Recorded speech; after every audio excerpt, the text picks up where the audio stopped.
tidurnya umatnya Rasulullah itu luar biasa, terutama tidurnya orang puasa. Tidurnya tasbih, tidurnya ulama juga tasbih. Karena dengan tidur itu kita tahu alamat kematian. Di mana kita masih di dunia saja punya kondisi di mana kita tidak bisa menentukan diri kita sendiri. Dan itu awal dari kita mengimani la haula wala quwata illa billah. Segagai koyok ngono ternyata ada kondisi di mana kita tidak bisa mengendalikan diri kita sendiri. Makanya disebut wa min ayatihi manamukum billaili wan nahar. Yang bisa menganalisis itu siapa? Ya ulama. Ulama kok tahu karena punya sanad musalsal ila Rasulillah sallallahu alaihi wasallam. Sehingga uniknya kenapa tidur itu sakral? Coba semua nabi di antara wahyunya itu lewat apa? Semua nabi di antara wahyunya lewat apa? Tidur, lewat mimpi. Inni ara fil manami anni atfahuka fanzur madza tara. Maka mimpi ini harus dikelola secara baik, yaitu kalau kamu mau tidur, wudu dulu, baca tasbih, terus tinggalkan semua dunia, anggap saja ini pemanasan kematian. Itu insya Allah mimpinya sip pokoknya. Paling dikejar-kejar Dajjalnya kecemplung kali, insya Allah. Tapi kalau kamu tidur gak wudu, raiso turu terus raiso turu mangan sik bu, raiso turu terus raiso turu mangan sik ben warak ben iso turu. Insya Allah dikejar Dajjal kecekel. Akhirnya ngelindur gak karu-karuan karena tadi. Nah, sanad seperti itu yang punya siapa? Hanya ulama. Ada lagi satu contoh, ini sudah hampir 20 menit Pak Ustaz. Itu saya pernah ngaji Durarul Kalami Syafi'i, mutiara-mutiara ngendikan Imam Syafi'i. Itu ulama itu mesti ngendikan itu unik. Tadi saya sudah cocokkan sama Bupati, tak tanya, Pak Bupati saya ini punya ilmu dari Bapak, mungkin pas untuk jinan pakai. Kata Bapak, urip iku padha wae, ngadepi kanca mbek musuh padha wae, malah kadang ribet kanca. Dulu saya itu iskal itu janggal. Tapi setelah ngaji Durarul Kalami Syafi'i yang ada di Muqaddimah kitab Majmu', Muqaddimah Syarhul Mu'adzab Imam Nawawi. Imam Syafi'i nak ngendikan gini. Man ahsana ilaika faqad qayyadaka. Wong apiki kowe nyancang kowe. Kaya Pak Ros itu apian mbek aku. Ngene sarang sowan mampir, gayane apian, jebule nyancang. Awas nak teko ning Demak. Itu faqad qayyadaka, nyancang kowe. Tapi waman asaa ilaika faqat atlaqaka. Wong sing eleki kowe iku penak bebasno kowe. Kowe tau diutangi wong kancamu ta musuhmu? Sing biasa utang kowe lho. Kanca. Kowe numpak mobil ketemu musuh enak ra usah nawani, nek ketemu kanca monggo bareng. Sing ngel-ngelo kowe kanca ta musuh? Artinya gini, kanca ya barokah, nggo perjuangan, musuh ya barokah mergo ora tau utang.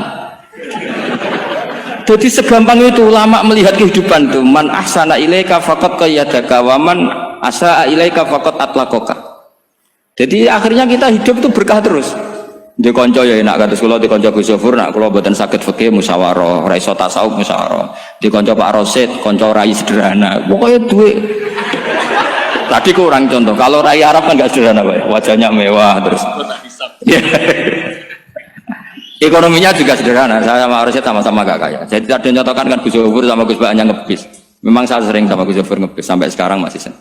Bukan karena miskin yang jelas itu pilihan itu. Jadi ulama itu segampang itu melihat kehidupan. Saya termasuk kiai muda yang nggak takut mati, bukan karena yakin di surga gitu, karena saya sering baca berdoa. Allahumma ya Allah, kata Rasulullah, kamu harus berdoa ya Allah, ij'alil hayata ziyadatan li fi kulli khairin wal mauta rohatan li min kulli syarrin. Mungkin sekarang kita ada zina, mungkin sekarang kita ada korupsi, mungkin sekarang kita ada maling, tapi potensi itu tetap ada. Yang bisa ngakhiri itu apa? Kematian. Maka anggap saja kematian itu rohatan li min kulli syarrin, semua mengakhiri semua keburukan. Kayak apa Rasulullah memandang kehidupan? Kalau kamu masih hidup, anggap saja ziyadatan li fi kulli khairin. Saya gara-gara hidup bisa derekno kersane Pak Rosid ngaji di sini.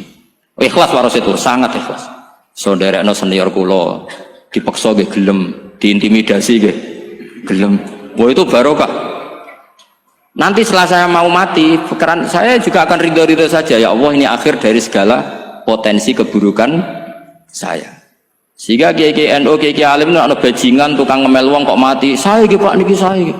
Tanggane ra ono sing gelem muni saya. Kiai ini maksud, ayo Pak muni saya Pak. Mboten saya ini tempuh. Lah nggih saya pun mati, pun mboten saged nakal niku. Lha jenenge rohatan li min kulli syarrin. Kalau mayit ya rohatan lahu min kulli syarrin. Kayak apa? Sanad kita ke Rasulullah kabeh itu dimana jadi ibadah. Al hayat ziyadah fi kulli khairin, al maut rohatan min kulli syarrin. Kenal Pak Rosid ya ibadah. Apalagi kenal Gus Zofur ibadah, kenal Bupati ibadah, konco perjuangan. Kok kenal preman ya ibadah, konco latihan dakwah. Anggapnya latihan ngelola rehab. Kenal polisi ibadah, jaga stabilitas nasional. Kenal ABRI ibadah, jaga NKRI.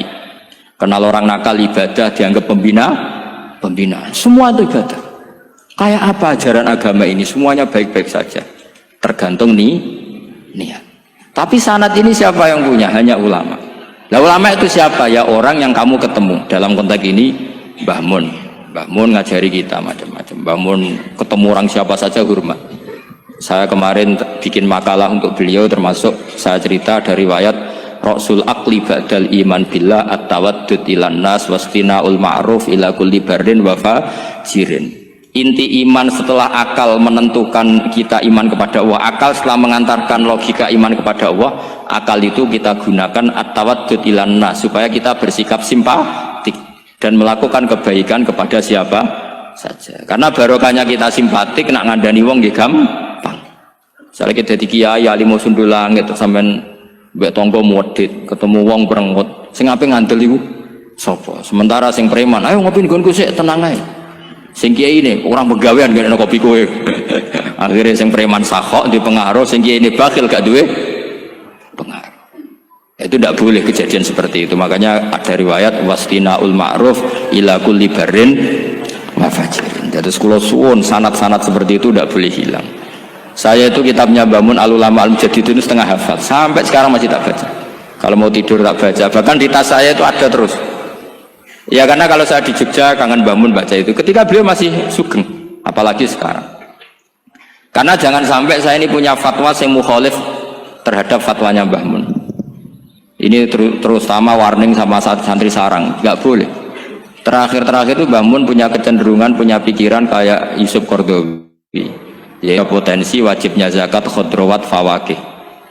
Ngendikan gini, sama sih ingat ketika ngaji sama Gus Zofur Pak Rosid kalau bangun guyon wong desa iku wis melarat gegere nganti koyo akeh wae bangun nyontokno gegere macul nganti koyo akeh gara-gara sing ditandur pari wajib zakat. Wong Sulawesi nandure kakao cengkeh, zaman iku cengkeh joyo berhubung ora akut gak wajib zakat padahal kaya raya. Jadi fenomena itu sering diutarakan beliau. Lama-lama beliau ngarang di Al-Ulama Al-Mujaddidun, beliau mengutip pendapat Ibnu Katsir, tentu di era modern kayak Yusuf Qaradawi. Sebenarnya Yusuf Qaradawi sendiri bukan mujtahid, dia yang muqallid juga. Kata Ibnu Katsir, wa mimma akhrajna lakum minal ard, yang harus dizakati adalah ma itu umum, apa saja yang keluar dari bumi. Maka kecenderungan Mbah Mun akhir-akhir itu, mbok yao fawakih khodrowat itu dizakati. Tapi beliau tentu tidak ilzam ya, karena beliau sangat syafi'i. Tapi ini kan saran yang baik lah menurut saya. Apa susah sih jadi wong lomo gitu loh. Wong jadi wong medit kok mbok bilo-bilo. Lah nek kowe takok takbirin ndi Gus, nak khodrowat fawakih, melon, kakao, tebu wajib zakat. Takbire iku lomo iku apik, medit iku elek. Ngoten-ngoten mawon iki. Mumpun ngoten. Assalamualaikum warahmatullahi wabarakatuh.